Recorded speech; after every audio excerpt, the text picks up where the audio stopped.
Welcome back everyone, my name is Echo. Today in this video, you're about to see a Q&A between the Mojang Minecraft developers. They answered a lot of important questions. This was known as the Java Minecon Earth panel, but it wasn't showcased during Minecon Earth. A lot of the questions that you're all asking me are answered in this specific video. If you have any more questions, leave them down below, but I recommend watching all of this because we have the announcement of new trapdoors, new pressure plates, new buttons, but more importantly, they tell us that in the future, we can definitely expect new bosses to be introduced. I've been Echo, enjoy this video, and I'll catch you next time.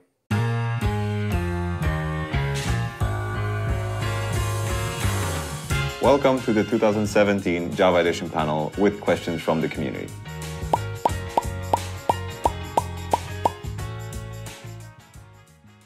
So first up is, can we expect more slabs? Eric, what do you say? I say no. You cannot expect more slabs, not now, not ever, no. Wow, that's harsh, Eric. What's that? Oh, never mind, just keep on rolling here. Can we get more wooden pressure plates then? Yeah, that's definitely possible. Now 1.13, we have the ability to add more, so I think we will do that. Will we ever get different types of wooden trapdoors then? Yes. That as well? You get those as well. And aren't they looking beautiful? Oh yeah, they truly are pretty. Yeah, absolutely. I like them so much. Great. So we have pressure plates and we have trapdoors. What else ties in with that? We also have buttons, right? Yep, you will get those as well. All right. So we'll have a ton of different variations of trapdoors, button, and pressure plates. Yeah, so people can go wild with making nice detailed looks for whatever build they want to make. Wow, great news. What gave you guys the idea to change the textures in a future Minecraft update, and will we still be able to download and use the old textures? What do you say, Agnes? Yeah, so we wanted to have a uniform style. All textures should look like they are from the same game. But yes, you will be able to use the old textures as well. Wow, that's great news then. So when will these textures be released? Can I get them in 1.13? Will they be in 1.14? No, they will be in a standalone release actually. So the plan is that while we're testing the new textures, you can download them in a resource pack. And then when we have listened to feedback and we're happy about them, we will release them. And then the old textures will be available in a resource pack. Wow, okay, great. So you keep saying that I can download them, or where can I get them from when we finally let them out to the public? Minecraft.net. Nice. But really, I just want to go back here, Eric. So you mentioned, can we get more slabs? All right, so we're getting more slabs. Yeah, yes. You're All right. getting more slabs. Thanks. Thanks, I really wanted more slabs. Good. Okay, next up questions. Vertical slabs. No. We feel like vertical slabs don't really fit in the current vision that we have for the game. But we're not completely close to the idea of having them in the future. But right now, where the direction that we're trying to make the game, we feel like there's maybe not a place for them.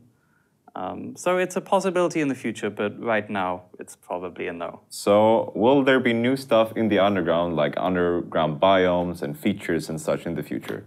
Prof, what do you think? We have been working for quite a while now in trying to modify the world gen so we can actually include new content more easily. And so that's actually one of the things we looked at, to be able to add more things in the cave, more things in above ground, in the various dimensions. And so, yes, at some point, eventually, we will have more content underground and possibly underground biomes. That sounds fantastic. So with your new world generation that you've been developing now for quite some time, we can see new stuff coming in eventually. It will allow us to do more stuff. Yeah, in the near future. Great. So yeah, we'll see more features and hopefully biomes then. Yeah. Then we have another one that was fairly popular question. So what was the reason for developing Endermites and adding them into the game? Nathan? There's kind of a long story behind that one that's kind of been forgotten through the ages. They were added back when we knew that we wanted to flesh out the end dimension because there was only a boss and that was it. But we didn't really have any concrete ideas for how we were going to do that back then. So what we thought might be fun is if we could play on the teleportation mechanic, like that was the key point of Endermen. And so what if, whenever they're teleporting, they're kind of going through this extra dimension that has all this bad stuff in them, such as Endermites. And whenever they do teleport, then they leave some of this bad stuff behind with them. That was the initial idea. It didn't really come to fruition like that, so we went to a different direction in the end update. So they're still kind of there, but I don't think that grand plan is going to be implemented anytime soon. That's interesting, though. So they are really from an in-between place, you could say. Yes. Oh, wow. But they're there, and they're cute. Pretty fun, actually. You can use them for a lot of various things. Farms, for instance. Yeah. So the next up questions is, will there be a new boss? Maria? Yeah, we don't have any plans for adding a new boss at this moment. We're focusing on trying to fleshing out the game and making more interesting for all the players. But in the future, yeah, probably we'll add more bosses. Wow. So future-wise, we get new bosses, but currently right now we're just working on getting the game out there, expanding what we already have. Yes. All right. So will we add controller support to the Java edition? Not in the near future. Update to the libvigal version 3 enables us to do that if we can in the future. But before we actually do that, we need to redesign the UI system because it's not designed with the controller support in mind. Okay, but now we at least have the possibility to do it. Exactly. All right, that seems like great. So first we just need like this small little revamp of the entire UI, and then we can get the controller support in. Yeah. Okay, but at least we have the possibility, so that's great news. Will Bedrock exclusive features like the book and quill UI and the armor stands also be added to the Java edition? Well, we are working toward getting all edition as similar as possible, but we are also trying to decide which features are good for the Java edition. So we will have to look at every feature before we include them. So right now, I'm not exactly sure for those specific ones. All right, so eventually some features might pop up. Yes, totally. Do we have like any timeline? Would they make it into the next update? Do we have any new like Bedrock exclusive feature that would make it in there? Right now, there is no fixed timeline for those, so they might pop up in any update. Okay, so we'll be looking forward to those then if they come in. Will you implement fixes to bugs suggested by players if they are tested well? Say, for instance, if they're verified by a Majira moderator, so that we can increase the bug fixing rate. Maria? Yes, I have to say thank you for all the nice bug reports that we get, and they do help a lot.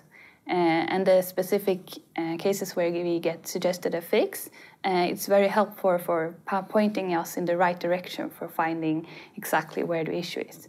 But most of the time, we have to look at the bigger picture and do a fix that affects bigger parts of the game usually than just the one-liners that we get. Yeah, so most of the time we need to look at the root issue of the actual bug in order to be able to fix it. But the fixes we get provided by the community are usually points us in the right direction. Is that what I'm hearing? Yeah. All right. That sounds like great. So we still want to keep the fixes coming in, I guess. Yeah, definitely. Keep them coming. Great. Okay, next question up is more of a broad one, and it's, what was the hardest feature to get into the Java edition? Maria? Yes, actually it's maybe one of the not so visible ones. I I noticed that you couldn't put torches on the back of stairs, and I wanted to fix this. But to make this possible, I had to actually change every block in the game. Oh. And it resulted in a lot of bugs coming with it. But now it works. Now we can have the torches on back of stairs. I know, I use it a lot. It looks a lot more nicer. Thanks for that, Maria. Okay, so Prof, which one was the hardest feature for you to implement? I think it would have been pathfinding when I started looking at it. We needed it for bug fixing, and I ended up basically having to rewrite a large portion on how monsters determine where they are going. But I was really happy with the result because now they look the way they are trying to go to the player look way smarter Yeah, I agree. than they used to be. So Yeah, skeletons are quite difficult currently. Yeah. Thanks for that. Then we have Fry, our newest developer here. So You haven't developed too many features, have you? No, none so far. Yeah, okay. So this my question answer is none. The answer is none. But we have the LibWiggle 3 now. Yes. It's not a feature per se, but it does improve the quality of life for us developers. I think so, yes. Yeah. All right. So what about you, Eric, then? What was the hardest feature for you to get into the Java edition? I think the hardest feature I've added is the barrier block. The barrier block. It's definitely hard. What's the difficult part about it? Well, it's just hard. Oh, it's literal hard. Yeah. Thanks for that, Eric. Great answer. so Nathan, then, what about you? What do you think was the hardest feature to get in? I think it's really hard to narrow that down to any specific feature. Yeah? I think I usually have a history of putting way too much work into a small thing that nobody will notice. So I will spend like a day's worth of effort putting in just like a tiny little feature on top of something else. do you have like an example of that? I think the single most feature that I think actually took the most time because I think it's not fixed yet is the teleportation mechanics with portals. Oh. If you enter a portal on the left side, you should come out of the left side. Oh, yeah. Like, nobody will notice this, but I've put years into this. I never noticed that, I'm sorry. But I never noticed that one. Exactly. I will think of that the next time. Thank you. So Agnes, what do you say? Yeah, maybe when I did the llama spitting things, because I had to test it, and it was really heartbreaking to see the llamas kill each other with the spitting, especially the baby llamas, so hard, like in heartbreaking. Oh, so it's heartbreaking, I see. Of course. It felt hard. Okay, great. And then we have another question, also kind of broad in that sense. It's what percentage of your time is spent making new features compared to fixing bugs and other tasks? And what's the most fun thing about your job? Prof? Actually, it really depends. Right after a release, usually we are trying to fix all the bugs which are reported for the new version. So that's the time where most of the time is spent doing bug fixing for the feature we introduced or the changes we did to the back end of the game. After that, it gets a bit calmer, so we can do feature or doing a bit more back end. And that's the point where actually we produce new things for the game. So I can't really tell you how long for each, because it depends how broken is the release. Hopefully it's not. And the most fun part will be actually the prototyping on new features. So yeah, when you get to mess around and do whatever you want. When you start working on the feature, you do you go through iteration really fast, and you get something looking nice relatively fast. After that, you have to put it back into the game in a proper way, which is a bit more involved. Yeah, we have seen some crazy prototypes every now and then. So I can guess that's fun. Maria, then what will you say? What would be the most fun part of your job, and what time do you spend like bugs versus features? The most fun part, I think, is when you're doing the prototyping and you've got into a stage where you're trying to, for example, make a mob feel more alive and just not do exactly what it's going to do, but add some quirkiness to it as well. That's really fun. All right. Yeah. Do you have an example of that?